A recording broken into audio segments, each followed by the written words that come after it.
ನಾನು ಮುಖ್ಯಮಂತ್ರಿಗಳ ಜೊತೆಯಲ್ಲಿ ಸುಮಾರು 25-30 ನಿಮಿಷ ಅವರ ಮನೆಯಲ್ಲಿ ಕುಂತು ಮಾತಾಡಿದ್ದೆ.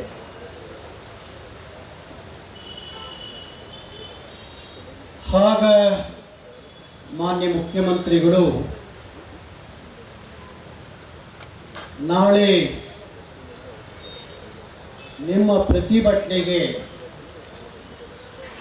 ನನ್ನ ಸಂದೇಶ ಬರುತ್ತೆ, ಆ ಮಕ್ಕಳ ಜೊತೆಯಲ್ಲಿ ನಾನು ಇದ್ದೀನಿ ಅಂತ ಹೇಳಿ ಅವತ್ತು ಹೇಳಿದಂಥ ಮಾತು.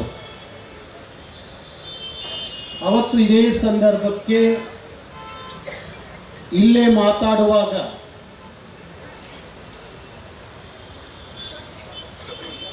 ನಾನು ಮಾತಿಗೆ ನಿಂತಿದ್ದೆ. ಮಾನ್ಯ ಮುಖ್ಯಮಂತ್ರಿಗಳು ಟ್ವೀಟ್ ಮಾಡುವ ಮುಖಾಂತರ ಮರುಪರೀಕ್ಷೆಗೆ ಆದೇಶವನ್ನು ಹೊರಡಿಸಿದರು. ಆ ಪರೀಕ್ಷೆಯ ವಿಚಾರ ತಮ್ಮ ಗಮನಕ್ಕೆ ಬಂದ ತಕ್ಷಣ ಆ ಕ್ಷಣಕ್ಕೆ ನೀವೆಲ್ಲ ಖುಷಿ ಪಟ್ಟಿದ್ರಿ. ಆ ಖುಷಿ, ಆ ಸಂತೋಷ, ಆ ಸಂಭ್ರಮ ನಿಮಗೆ ಎಲ್ಲ ಕಾಲಕ್ಕೂ ಶಾಶ್ವತವಾಗಿ ಇರಬೇಕಾಗಿತ್ತು. ಆದರೆ ಭ್ರಷ್ಟ KPSC ಅಧಿಕಾರಿಗಳ ಅವಂತರ ಹೇಗಿತ್ತು ಅಂದರೆ, ಆಗಸ್ಟ್ 27ರ ಪರೀಕ್ಷೆಯಲ್ಲಿ ಏನು ಗೊಂದಲ ಸೃಷ್ಟಿಯಾಗಿತ್ತು, ಡಿಸೆಂಬರ್ 29ಕ್ಕೂ ಅದೇ ಗೊಂದಲ, ಅದೇ ತಪ್ಪುಗಳು ಆದ ಕಾರಣ ಮತ್ತೆ ಈ ನೆಲದ ಲಕ್ಷಾಂತರ ಯುವಕರ ಬದುಕಿನ ಮೇಲೆ KPSC ಭ್ರಷ್ಟ ಅಧಿಕಾರಿಗಳು ಸಮಾಧಿಯನ್ನು ಕಟ್ಟಲಿಕ್ಕೆ ನಿಂತರು.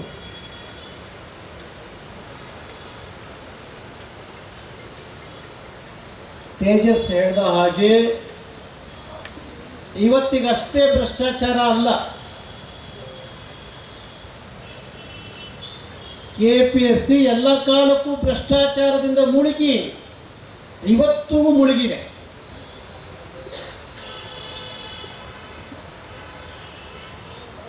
ಅದೊಂದು ಭ್ರಷ್ಟರ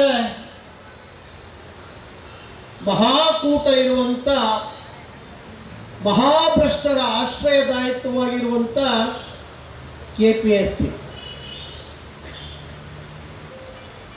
ಅವರೆಲ್ಲ ಇಷ್ಟೊತ್ತಿಗೆ ಪರಪ್ನ ಅಗ್ರಹಾರ ಜೈಲಲ್ಲಿ ಇರಬೇಕಾಗಿತ್ತು.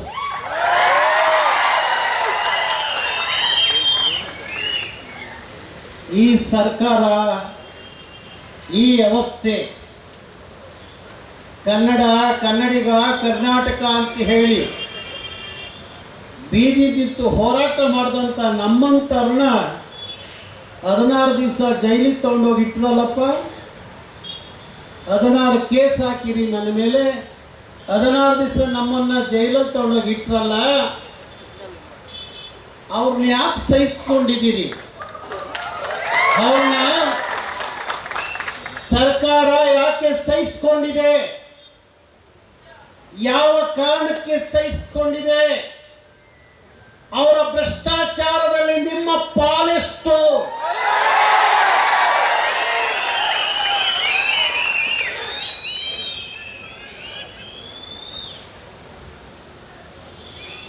ನಾನು ನಿನ್ನೆ ಒಂದು ಮಾತು ಹೇಳಿದ್ದೆ, ಮಾಧ್ಯಮದ ಗೆಳೆಯರ ಜೊತೆಯಲ್ಲಿ ಮಾತಾಡುವಾಗ ಒಂದು ಮಾತು ಹೇಳಿದ್ದೆ, ರಾಜ ವ್ಯಾಪಾರಿ ಆಗಬಾರ್ದು, ರಾಜ ವ್ಯಾಪಾರಿ ಆಗಬಾರ್ದು, ವ್ಯಾಪಾರಿ ರಾಜನೂ ಆಗಬಾರ್ದು.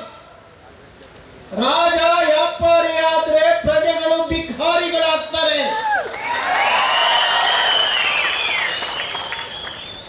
ಇವತ್ತಿನ ಸನ್ನಿವೇಶಕ್ಕೆ ನನಗೆ ಹಂಗೆ ಅನಿಸ್ತಾ ಐತೆ, ರಾಜ ಏನಾದರೂ ವ್ಯಾಪಾರಿ ಆಗ್ಬಿಟ್ನಾ? ಅದಕ್ಕೆ ಅದಕ್ಕೆ ಕ್ವಶನ್ ಮಾರ್ಕ್. ರಾಜ ಏನಾದರೂ ವ್ಯಾಪಾರಿ ಆದ್ನ? ಅದಕ್ಕೆ ಈ ಪ್ರಜೆಗಳನ್ನ ಬಿಕಾರಿ ಮಾಡ್ಲಿಕ್ಕೆ ಹೊರಟಿದ್ದೀರಾ, ಅವರ ಬದುಕನ್ನ ಹಾಳು ಮಾಡ್ಲಿಕ್ಕೆ ಹೊರಟಿದ್ದೀರಿ, ಅವರ ಬದುಕಿನ ಮೇಲೆ ಸಮಾಧಿ ಕಟ್ಟಲಿಕ್ಕೆ ಹೊರಟಿದ್ದೀರಿ. ಹಂಗಂತ ನೀವು ಅನ್ಸ್ಕೊಂಡ್ರೆ ಯಾವ ಕನ್ನಡಿಗನ ಮೇಲೆ ನೀವು ಸಮಾಧಿ ಕಟ್ಟಲಿಕ್ಕೂ ಆಗಲ್ಲ, ರಾಜಭಾರ ಮಾಡಲಿಕ್ಕೂ ಆಗಲ್ಲ. ಇದನ್ನು ಅರ್ಥ ಮಾಡ್ಕೊಳ್ಳಿ. ಯಾಕೆಂದ್ರೆ ಇದು ನಮ್ಮ ನೆಲ, ನಮ್ಮ ನಾಡು, ನಮ್ಮ ಜನ, ನಮ್ಮ ಜನರ ಬದುಕು. ಅದನ್ನು ನಮ್ಮ ನೆಲದಲ್ಲಿ ಹಾಳು ಮಾಡಲಿಕ್ಕೆ ಯಾವನಾದ್ರೂ ನಿಂತ್ರೆ ಅದನ್ನ ಕರ್ನಾಟಕ ರಕ್ಷಣಾ ವೇದಿಕೆ ಸಹಿಸೋಲ್ಲ.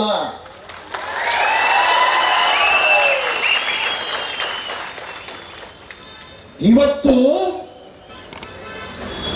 ಅವರು ಹೇಳ್ತಾ ಇದ್ರು, ಹೆಸರು ಹೇಳಲಿಲ್ಲ, ಅಲ್ಲೊಬ್ಬ ಅಯೋಗ್ಯ ಜ್ಞಾನೇಂದ್ರ ಕುಮಾರ್ ಅಂತ. ಅವತ್ತು ನಾನು ಹೇಳಿದ್ದೆ ಮುಖ್ಯಮಂತ್ರಿಗಳಿಗೆ, ಮೊದಲು ಅವನ್ನ ಪರಪ್ನಗರ ಜೈಲಿಗೆ ಕಳಿಸಿ ಮೊದಲು ಅವನ್ನ ಅಂತೀಯ. ಅವನು ಇನ್ನೂ ಅದು ಉಸಿರಾಡ್ತಾ ಇದ್ದಾನೆ ಅಂದ್ರೆ ಅವನ ಉಸಿರು ನಿಮ್ಮಿಂದ ನಿಲ್ಸಕ್ಕಾಗಿಲ್ಲ ಅಂದ್ರೆ ಅವನ ಉಸಿರನ್ನ ಕರವೇ ನಿಲ್ಸುತ್ತೆ.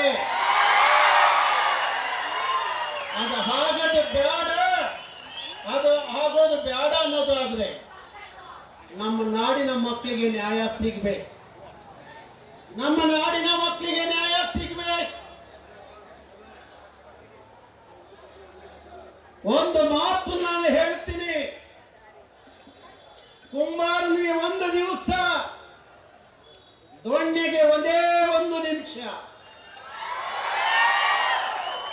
ಅದಕ್ಕೆ ಅವಕಾಶ ಕೊಡಬೇಡಿ ಅನ್ನೋ ಮಾತನ್ನ ನಾನು ಆ KPSC ಅಧಿಕಾರಿಗಳಿಗೆ ನೇರವಾಗಿ ಹೇಳ್ತೀನಿ. ಬಂಧುಗಳೇ,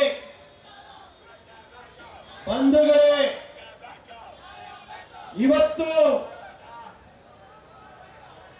KPSC ಭ್ರಷ್ಟಾಚಾರ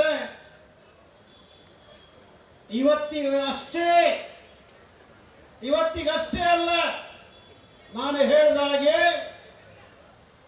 ಭಾರಿ ದಿನಗಳಿಂದ ನಡೀತಿರುವಂತ ಭ್ರಷ್ಟಾಚಾರ ಇವತ್ತಿಗೆ ಅಂತ್ಯ ಆಗ್ಬೇಕು. ನಿಮ್ಮ ಮುಖಾಂತರ ಅದು ಅಂತ್ಯ ಆಗಬೇಕು.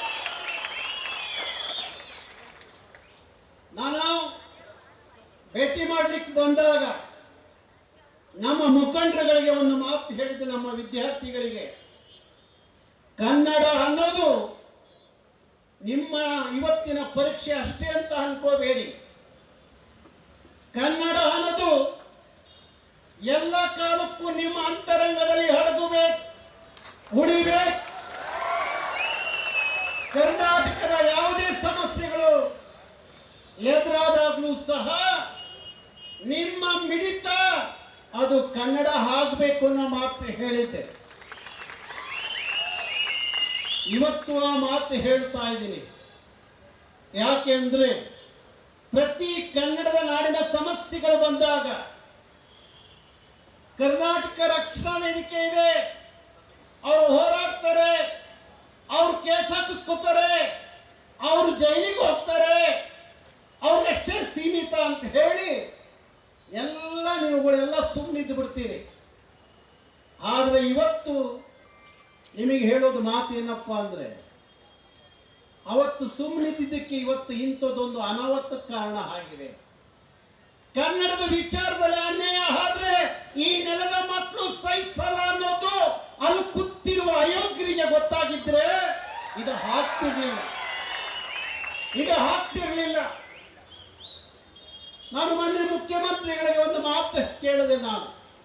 ನಿಮಗೆ ಗೊತ್ತಿಲ್ಲ, ನಾನು ಒಂದು ವಾರದಿಂದ ಅವ್ರನ್ನ ಭೇಟಿ ಆಗಬೇಕು ನಿಮ್ಮ ವಿಚಾರಗಳನ್ನು ಅವ್ರ ಜೊತೆಯಲ್ಲಿ ಚರ್ಚೆ ಮಾಡಬೇಕು ಅಂತ ಹೇಳಿ ಒಂದು ವಾರದಿಂದ ಅವಕಾಶಕ್ಕಾಗಿ ಕಾದೆ.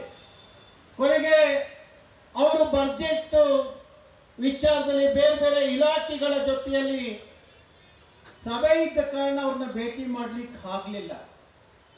ನಾನು ಒಂದು ಸಣ್ಣ ವಿಡಿಯೋ ಮಾಡಿ ಅವರಿಗೆ ಕಳಿಸ್ಕೊಟ್ಟೆ. ಅದರಲ್ಲಿ ಒಂದು ಮಾತು ಹೇಳಿದ್ದೆ, ಮಾನ್ಯ ಮುಖ್ಯಮಂತ್ರಿಗಳೇ, ಇವತ್ತೇನು ಈ ಮಕ್ಕಳಿದಾರಲ್ಲ,